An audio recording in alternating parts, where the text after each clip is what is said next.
साल 1994 में मुख्तार अंसारी अपराध जगत में एंट्री कर चुका था। उसने 1995 में कम्युनिस्ट पार्टी के टिकट पर अपना पहला चुनाव लड़ा। एक समय था जब मुख्तार अंसारी की तूती बोलती थी। उसे गाड़ियों के साथ साथ नंबर 786 सबसे ज्यादा पसंद था। मुख्तार अंसारी के पास अनगिनत गाड़ियां थीं और उसका जब काफिला सब सड़क पर गुजरता था तो यकीन मानिए ट्रैफिक थम जाता था।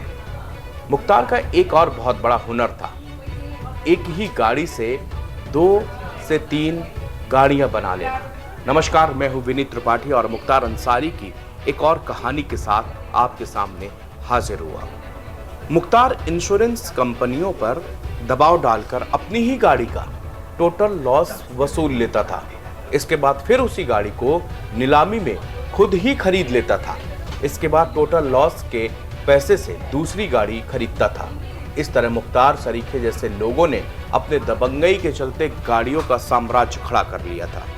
मुख्तार कैसे इंश्योरेंस कंपनियों से गाड़ियों का टोटल लॉस कराता था, इस किस्से से जुड़ी कहानी उस समय की क्राइम रिपोर्टर और वरिष्ठ पत्रकार मनीष मिश्रा ने बयां की है।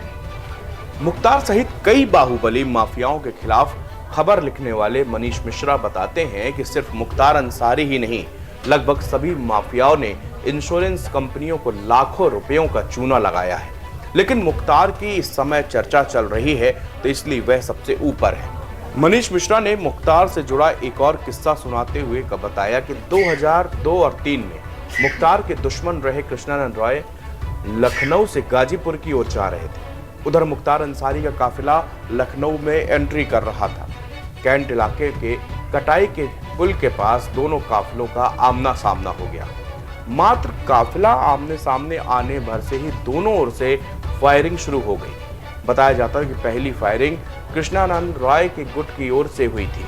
उस समय मुख्तार अंसारी अपनी पत्नी के साथ मैरून कलर की गाड़ी पर मौजूद था।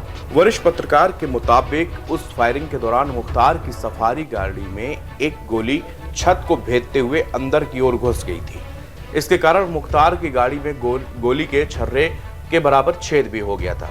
यह डेंट पेंट कराने भर से ठीक हो जाता, लेकिन यह मुख्तार अंसारी का जलवा था कि उन्होंने इंश्योरेंस कंपनी को गाड़ी भेज दी।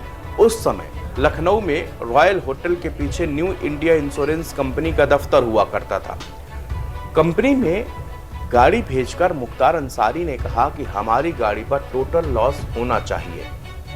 उस समय 7 से 8 लाख रुपए में टाटा सफारी गाड़ी मिलती थी, जो अपने समय में बाहुबलियों की सबसे पहली पसंद होती थी। मुख्तार ने टोटल लॉस का क्लेम किया था, लेकिन इंश्योरेंस कंपनी के अधिकारियों की हैसियत नहीं थी कि मुख्तार को टोटल लॉस से मना कर दें।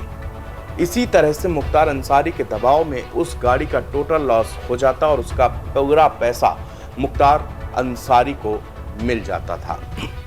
सिर्फ इतना ही नहीं, एक बार टोटल लॉस होने के बाद उस गाड़ी पर कंपनी का अधिकार हो जाता है। कंपनी ही उस गाड़ी के मालिक, कंपनी की जो होती है वो गाड़ी की मालिक हो जाती है। फिर कंपनी उस गाड़ी की नीलामी करके उसका पैसा वसूल करती है। चूंकि गाड़ी बिल्कुल नहीं थी, इसलिए मुख्तार अंसारी ने फिर अपना रुतबा दिखाते हुए कंपनी के मालिक से कहा कि यह गाड़ी नीलामी में नहीं जानी चाहिए, यह गाड़ी हमें ही मिलनी चाहिए। हमें देने के बाद आप लिखा पढ़ी में नीलामी दिखा देना। ऐसा करके मुख्तार अंसारी ने उस गाड़ी को फिर से ले लिया। इस तरह मुख्तार ने एक गाड़ी से 2 गाड़ी 3 गाड़ी तक बना लेता था। वरिष्ठ पत्रकार ने बताया कि यह कहानी सिर्फ मुख्तार अंसारी से जुड़ी नहीं है। ऐसे ही लगभग सभी माफियाओं ने इंश्योरेंस कंपनियों को लाखों का चूना लगाया है। लेकिन चूंकि इस वक्त मुख्तार अंसारी की चर्चा हो रही है तो यहाँ पर सबसे पहले जिक्र मुख्तार अंसारी का हो रहा है। मुख्तार अंसारी के क्राइम कुंडले से जुड़े तमाम किस्से हम नवभारत टाइम्स में आपको लगातार बता रहे हैं। और गाड़ियों का जो राज है, आज जब से उन वरिष्ठ पत्रकार से बातचीत हुई और उन्होंने सिलसिलेवार तरीके से इसकी कहानियां जब सुनाना शुरू किया तो यकीन मानिए तब समझ में आया कि इन बाहुबलियों के पास इतनी गाड़ियों का काफिला कैसे आ जाता था। कैसे ये इंश्योरेंस कंपनियों में अपना रुतबा और खौफ दिखाकर उनसे एक गाड़ी के बदले 2-2 गाड़ियां निकलवा लेते थे। टोटल लॉस जिस गाड़ी में डेंट पेंट की आवश्यकता होती थी, उस गाड़ी की पूरी रकम कंपनी से वसूली जाती थी।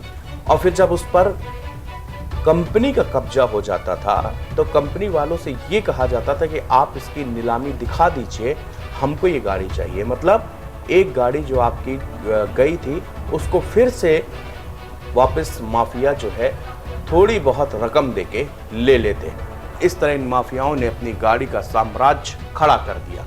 मुख्तार अंसारी ने भी ऐसे ही एक गाड़ी के जरिए इंश्योरेंस कंपनियों के उनके एम्प्लॉयज़ पर दबाव बना बना के अपनी गाड़ियों का साम्राज्य इतना बड़ा कर लिया था।